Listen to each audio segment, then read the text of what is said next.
জয় শ্রীকৃষ্ণ বন্ধুরা, আজও আমরা প্রতিদিনের মতন একটি গল্প দিয়ে শুরু করব এবং তারপর প্রবেশ করব আমাদের আজকের মূল বিষয়।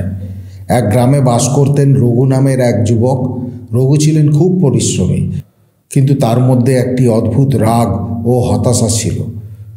যে কোনো কাজে সামান্য বাধা এলেই তিনি হতাশ হয়ে পড়তেন এবং নিজের ভাগ্যকে দোষ দিতেন। তিনি বিশ্বাস করতেন যে পৃথিবী তার বিরুদ্ধে। একদিন তিনি তার সমস্যার সমাধান পেতে এক সাধুর কাছে গেলেন। সাধু তার কথা শুনে বললেন, তুমি গীতার কথা জানো কি? রঘু বিস্মিত হয়ে বললেন, গীতা? আমি কিছু জানি না, গীতা আমি কখনো পড়িনি। তখন সাধু বললেন, শ্রীকৃষ্ণ গীতায় বলেছেন, মানুষ নিজেই নিজের শত্রু, আবার নিজেই নিজের মিত্র। রঘু এই কথাটির অর্থ বোঝার চেষ্টা করলেন, কিন্তু বুঝতে পারলেন না। তিনি বললেন, গুরুজি, এই কথার অর্থ কি? সাধু তাকে একটি কাজ দিলেন। তিনি বললেন, তোমার ক্ষেতের মাঝখানে একটি মাটি ফেলে রাখো এবং প্রতিদিন সেই মাটিটি সরিয়ে নতুন জায়গায় রাখো। রঘু অবাক হলেও কাজটি শুরু করলেন। প্রথম কদিন পরিশ্রম করতে তার কষ্ট হচ্ছিল। রঘু মনে মনে ভাবলেন, এটা তো শুধু সময়ের অপচয়। কিন্তু সাধুর কথা মনে পড়ে গেল। তিনি আবার কাজ চালিয়ে গেলেন। কিছুদিন পরে তিনি দেখলেন তার শরীর আগের থেকে অনেক শক্তিশালী হয়েছে এবং মনোযোগও বৃদ্ধি পেয়েছে। 1 মাস পরে সাধু এসে বললেন, এখন বলো, তুমি নিজের এই পরিবর্তনটি কিভাবে আনলে? রঘু বললেন, আমার পরিশ্রমের ফলেই আমি শক্তিশালী ও মনোযোগী হয়েছি। তখন সাধু হেসে বললেন, তোমার নিজের এই পরিশ্রমই তোমার মিত্র হয়েছে, আর যদি তুমি হতাশ হয়ে কাজ বন্ধ করে দিতে, তবে তুমি নিজেই নিজের শত্রু হয়ে যেতে। কৃষ্ণ গীতায় যা বলেছেন সেটা তুমি প্রমাণ করেছ। মানুষ নিজেই নিজের উন্নতির কারণ হতে পারে, আবার ধ্বংসেরও কারণ হতে পারে। সব কিছু আমাদের নিজেদের হাতে। রঘু এই শিক্ষাটি সারা জীবনের জন্য মনে রাখলেন। তিনি বুঝলেন, নিজের ভেতরের শক্তি ও মনোভাবই জীবনের সাফল্য বা ব্যর্থতা নির্ধারণ করে। শ্রীকৃষ্ণের এই অমৃত বাণী আমাদের শেখায় যে আমরা যদি নিজেদের মধ্যে ইতিবাচক শক্তি ও মনোভাব রাখতে পারি, তবে আমরা নিজের মিত্র হতে পারি। আর যদি নেতিবাচক চিন্তা করি, তবে আমরাই নিজেদের সর্বনাশের কারণ হতে পারি। নমস্কার বন্ধুরা, আমাদের আজকের আলোচনার বিষয়, কেউ ঠকালে কিভাবে নিজেকে শক্ত রাখবেন। জীবনে আমরা প্রায়ই এমন পরিস্থিতির সম্মুখীন হই যেখানে প্রিয়জনের বিশ্বাসঘাতকতা আমাদের মানসিকভাবে দুর্বল করে তোলে। এই সময় ভগবান শ্রীকৃষ্ণের উপদেশ আমাদের মানসিক শক্তি পুনরুদ্ধারে সহায়ক হতে পারে। নিজের উপর বিশ্বাস রাখুন। শ্রীকৃষ্ণ গীতায় বলেছেন, মানুষ নিজেই নিজের শত্রু, আবার নিজেই নিজের মিত্র। তাই প্রতারণার পর নিজেকে দোষারোপ না করে নিজের উপর বিশ্বাস রাখুন এবং আত্মবিশ্বাস বজায় রাখুন। মনকে নিয়ন্ত্রণ করার চেষ্টা করুন। কঠিন সময়ে মনকে শান্ত রাখা অত্যন্ত গুরুত্বপূর্ণ। শ্রীকৃষ্ণের বাণী অনুযায়ী মনকে নিয়ন্ত্রণে রাখা মানসিক শান্তি ও স্থিতিশীলতার মূল চাবিকাঠি। ধ্যান ও প্রার্থনার মাধ্যমে মনকে শান্ত রাখার চেষ্টা করুন। একটি গল্প দিয়ে বোঝানো যাক। প্রাচীনকালে মথুরার কাছে একটি ছোট্ট গ্রামে বাস করতেন এক যুবক, অর্জুন। তিনি ছিলেন অত্যন্ত পরিশ্রমী, কিন্তু তার সমস্যা ছিল একটাই, তার মনে কখনো স্থিরতা থাকতো না। এক মুহূর্তে তিনি নতুন কিছু করার স্বপ্ন দেখতেন, পরক্ষণেই ভয় পেয়ে পিছিয়ে যেতেন। কখনো রাগ, কখনো হতাশা তার মনকে অস্থির করে তুলত। একদিন এক বৃদ্ধ তাকে বললেন, তুমি এত অস্থির কেন পুত্র? জীবনে শান্তি কি কখনো অনুভব করেছ? অর্জুন মাথা নত করে বললেন, না পিতামহ, আমার মন কখনো স্থির থাকতে পারে না। আমি শান্তি চাই, কিন্তু জানি না কিভাবে তা অর্জন করব। বৃদ্ধ হেসে বললেন, তোমাকে কৃষ্ণের বাণী শুনতে হবে। গীতায় শ্রীকৃষ্ণ বলেছেন, মনকে নিয়ন্ত্রণে রাখা মানসিক শান্তি ও স্থিতিশীলতার মূল চাবিকাঠি। তুমি যদি মনকে নিয়ন্ত্রণ করতে পারো, তবে সব সমস্যার সমাধান পাবে। অর্জুন জিজ্ঞাসা করলেন, কিন্তু পিতামহ, আমি মনকে কিভাবে নিয়ন্ত্রণ করব? বৃদ্ধ তাকে একটি ছোট্ট কাজ দিলেন। তিনি বললেন, প্রতিদিন সকালে সূর্যোদয়ের সময় নদীর ধারে বসে চোখ বন্ধ করে শুধু নিজের শ্বাস প্রশ্বাসের দিকে মনোযোগ দাও। কোনো চিন্তা আসলে তা দূরে সরিয়ে আবার শ্বাস প্রশ্বাসের দিকে মনোযোগ দাও। অর্জুন প্রথমে মনে করলেন কাজটি তো খুবই সহজ, কিন্তু প্রথম দিনেই তিনি বুঝলেন তার মন অন্যদিকে ছুটে যায় বারে বারে। তিনি হতাশ হলেন। তবে বৃদ্ধের কথা মনে করে তিনি প্রতিদিন ধৈর্য ধরে অভ্যাস চালিয়ে গেলেন।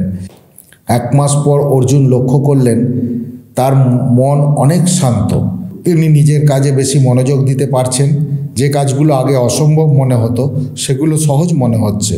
তার রাগ ও হতাশাও কমে গেছে। অর্জুন বৃদ্ধের কাছে গিয়ে বললেন, পিতামহ, আপনার উপদেশ আমার জীবন বদলে দিয়েছে। এখন আমার মন অনেক স্থির। আমি বুঝতে পেরেছি মনকে নিয়ন্ত্রণ করলেই শান্তি পাওয়া যায়। বৃদ্ধ হেসে বললেন, তুমি কৃষ্ণের বাণীর মর্ম বুঝেছ বাছা। মন যদি আমাদের নিয়ন্ত্রণ করে তবে আমরা অস্থির হয়ে পড়ি, কিন্তু যদি আমরা মনকে নিয়ন্ত্রণ করি তবে শান্তি আমাদের সঙ্গী হয়। শ্রীকৃষ্ণের এই শিক্ষা আমাদের জীবনে অত্যন্ত গুরুত্বপূর্ণ। মন যখন অস্থির হয় তখন আমাদের চিন্তা, সিদ্ধান্ত ও জীবন অস্থির হয়ে ওঠে। কিন্তু মনকে নিয়ন্ত্রণে রাখতে পারলে আমরা মানসিক শান্তি ও স্থিতিশীলতা অর্জন করতে পারি, যা জীবনে প্রকৃত সাফল্য এনে দেয়। আধ্যাত্মিক জ্ঞান অর্জন করুন। শ্রীকৃষ্ণের উপদেশ ও গীতার শিক্ষা গ্রহণ করে জীবনের প্রতিকূল পরিস্থিতিতে মানসিক শক্তি বাড়াতে পারেন। আধ্যাত্মিক জ্ঞান আমাদের জীবনের গভীরতা ও অর্থ বোঝাতে সহায়তা করে। একটি গল্প দিয়ে বোঝানো যাক। এক ছোট গ্রামে বাস করত একজন তরুণ, নাম তার অরুণ। সে ছিল অত্যন্ত শ্রমী ও উদ্যমী, কিন্তু জীবনে গভীরতা ও উদ্দেশ্য সম্পর্কে তার কিছুই জানা ছিল না।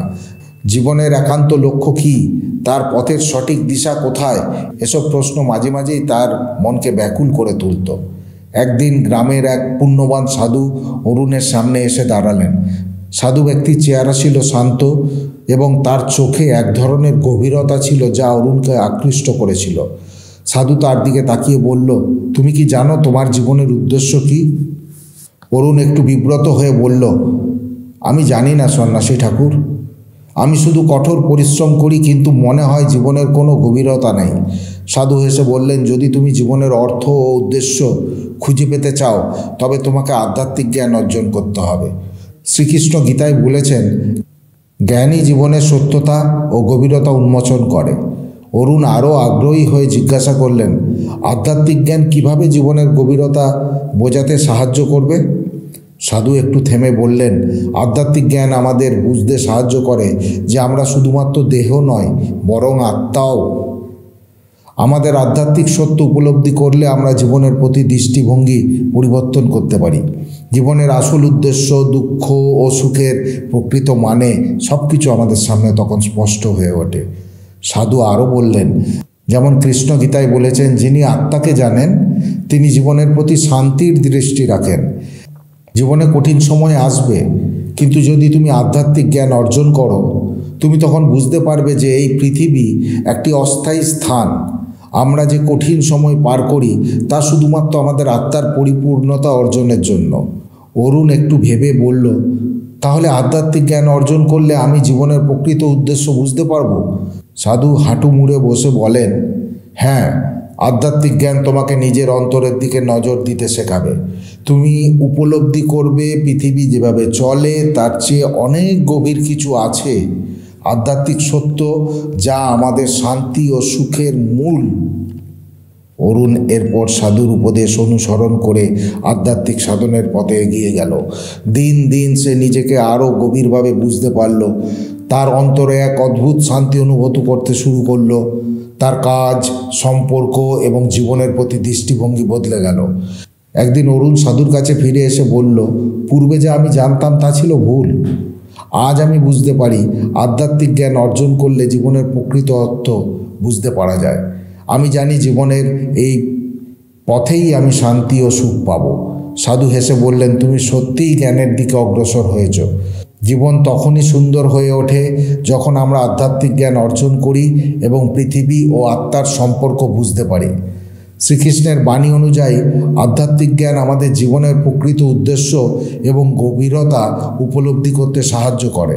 যখন আমরা নিজেদের আত্মা এবং জীবন সম্পর্কে জানি তখন আমাদের জীবন সত্যিকারের অর্থে পূর্ণ ও শান্তিপূর্ণ হয়ে ওঠে। সবসময় ক্ষমা ও সহনশীলতার চর্চা করুন। কৃষ্ণের এই বাণী আমাদের ক্ষমা ও সহনশীলতার শিক্ষা দেয়। যারা আমাদের ঠকিয়েছে তাদের ক্ষমা করে এগিয়ে যাওয়া উচিত। এতে আমাদের মন হালকা হবে এবং আমরা জীবনের নতুন উদ্যমে এগিয়ে যেতে পারব। সবসময় সৎসঙ্গ ও সমর্থন গ্রহণ করুন। কঠিন সময়ে সৎ ও ইতিবাচক মানুষের সঙ্গ গ্রহণ করুন। তাদের সমর্থন ও পরামর্শ আপনাকে মানসিকভাবে শক্তিশালী হতে সহায়তা করবে। প্রিয় দর্শক, জীবনে প্রতারণা ও বিশ্বাসঘাতকতা আমাদের মানসিকভাবে দুর্বল করতে পারে, কিন্তু শ্রীকৃষ্ণের বাণী ও উপদেশ আমাদের পরিস্থিতি থেকে উত্তরণের পথ দেখায়।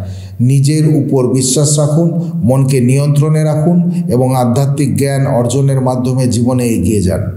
প্রিয় দর্শক বন্ধু, ভিডিওটি যদি ভালো লাগে লাইক, শেয়ার এবং সাবস্ক্রাইব করবেন এবং কমেন্টে জয় শ্রীকৃষ্ণ লিখতে ভুলবেন না।